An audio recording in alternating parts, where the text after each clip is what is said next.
Hello aspirants. Welcome to all of you. Hope आप सब ठीक से होंगे, अच्छे से होंगे। तो आज के इस सेशन में हम बात करेंगे जेके एसएसबी के एग्जाम कंडक्टिंग एजेंसीज के बारे में।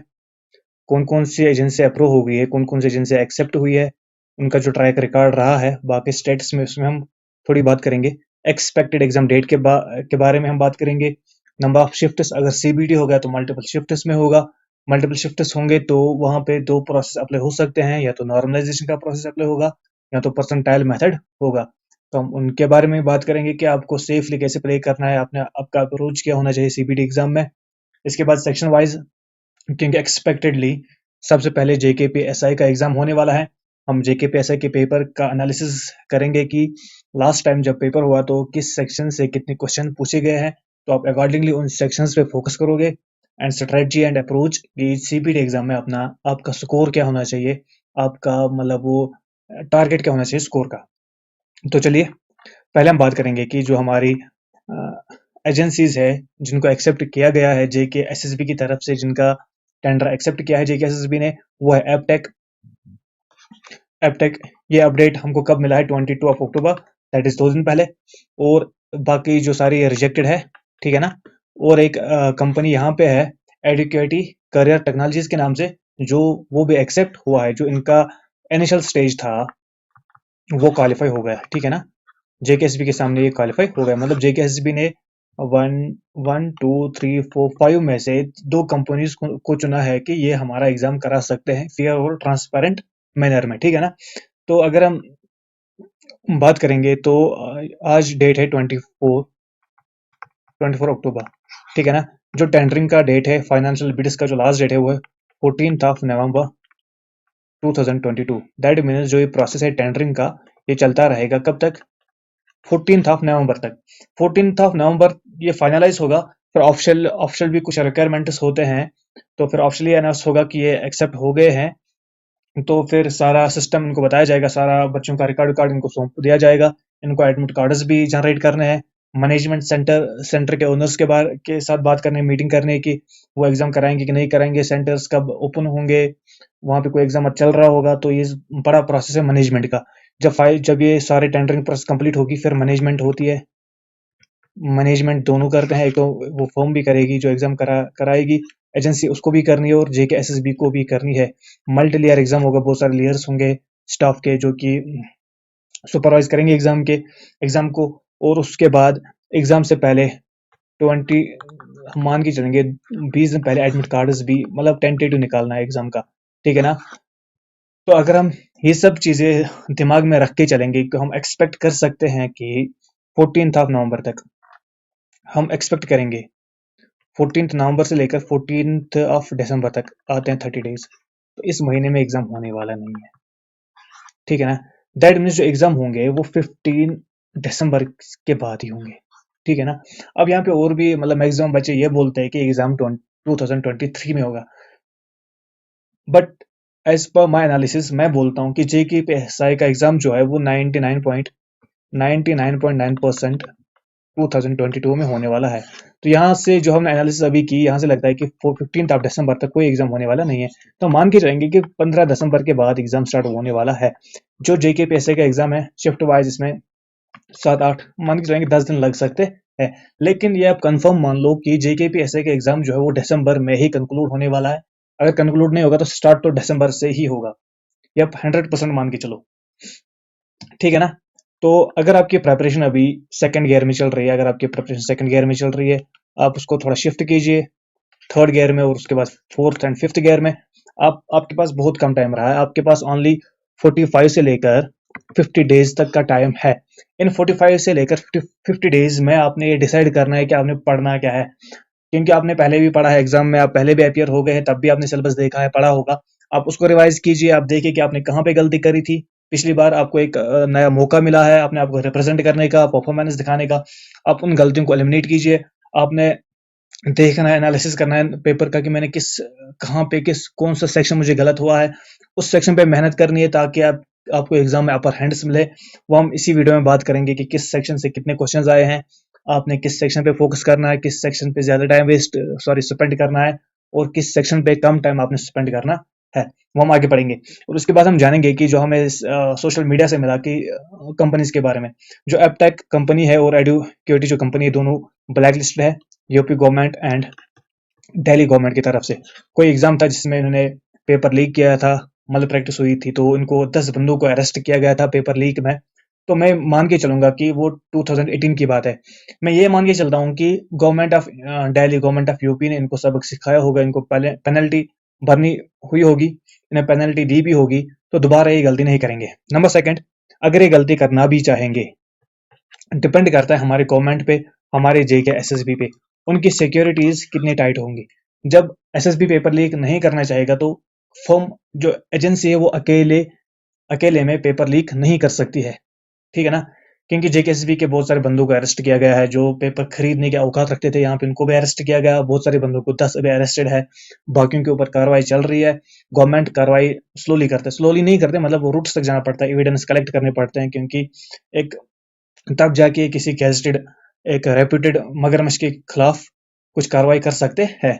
तो वो सारा पब्लिक डोमेन में टाइमली आ जाएगा, किसी को नहीं बख्शा जाएगा, ये हमारा यकीन है। छोड़ेंगे नहीं इनको, जो ये बड़े बड़े मगरमच्छ है जिन्होंने पेपर लीक किया हुआ था, उन सबको पकड़ा जाएगा। तो मुझे नहीं लगता ये सारा मामला होने के बाद भी कोई एस्पिरेंट पेपर खरीदने की कोशिश करेगा, या कोई मुलाजिम, एसएसबी ऑफिशियल या कोई और किसी डिपार्टमेंट का मुलाजिम पेपर लीक करने की कोशिश नहीं करेगा। और फर्म को भी सबक मिला होगा तो वो भी पेपर लीक करने की कोशिश नहीं करेगी। तो बहुत कम चांसेस है फ्रॉड होने का।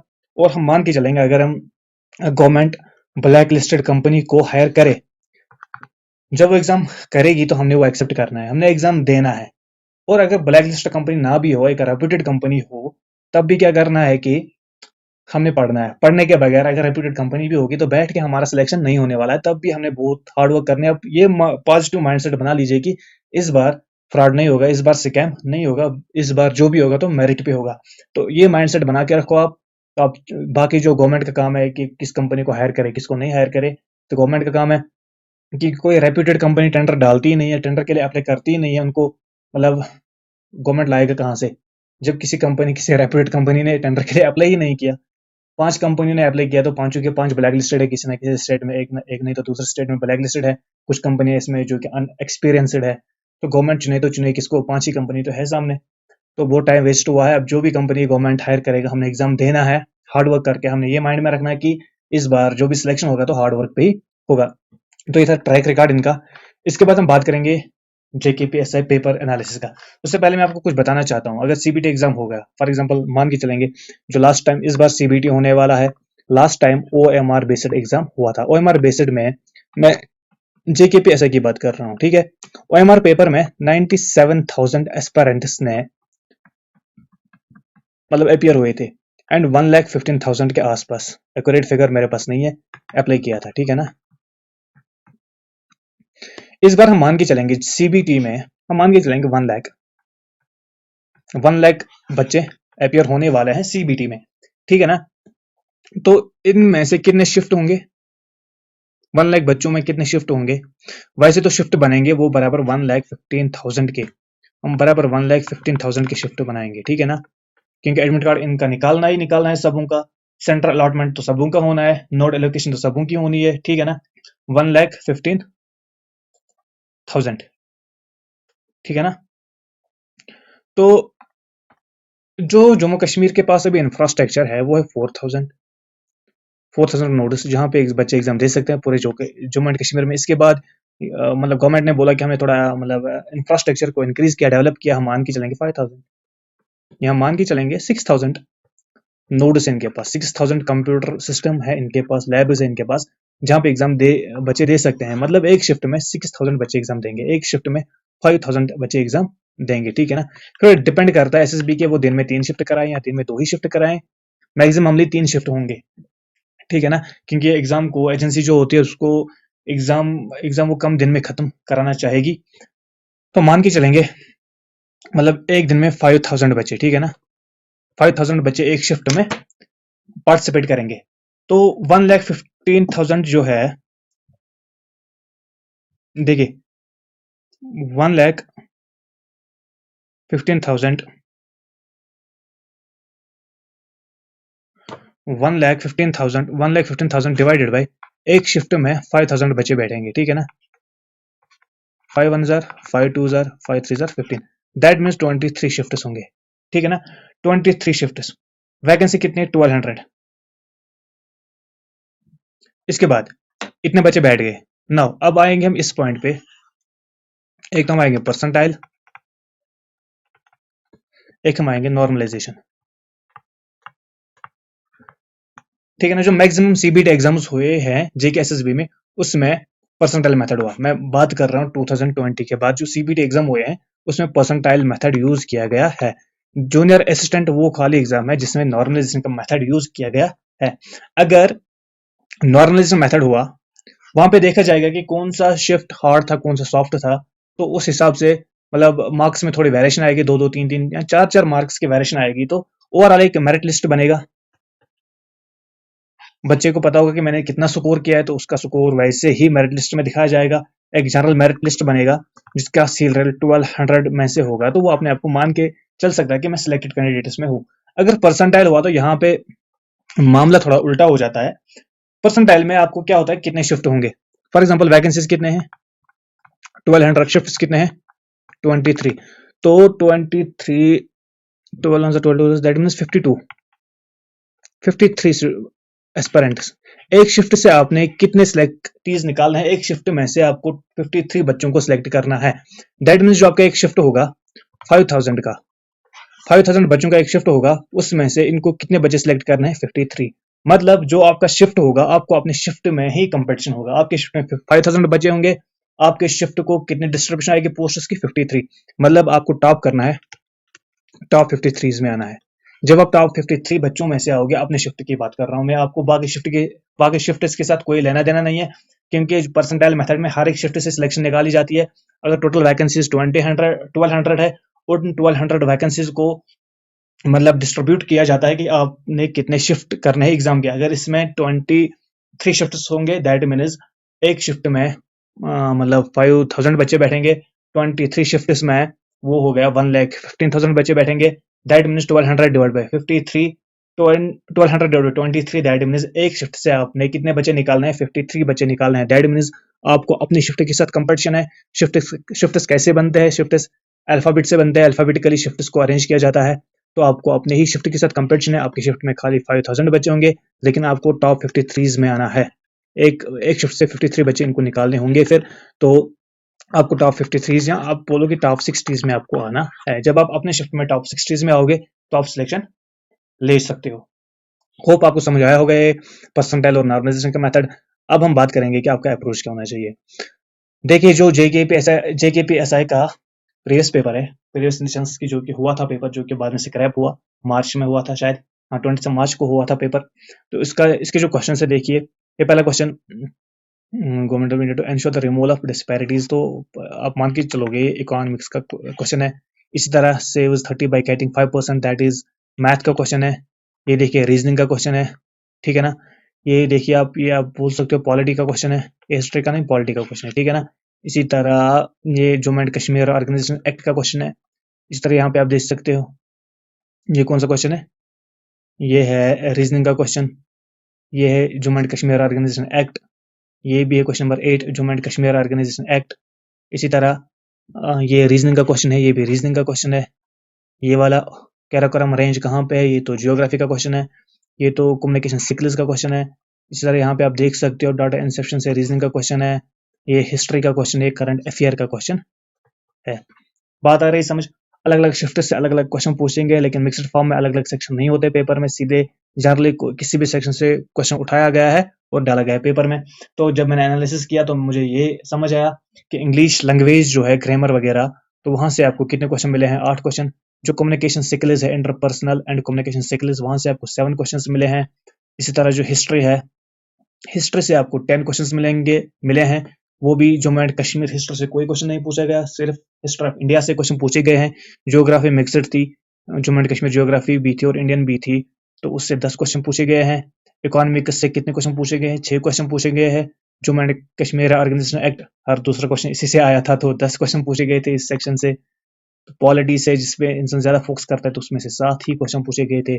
मैथमेटिक्स से 8 क्वेश्चन, मतलब अच्छा नंबर था।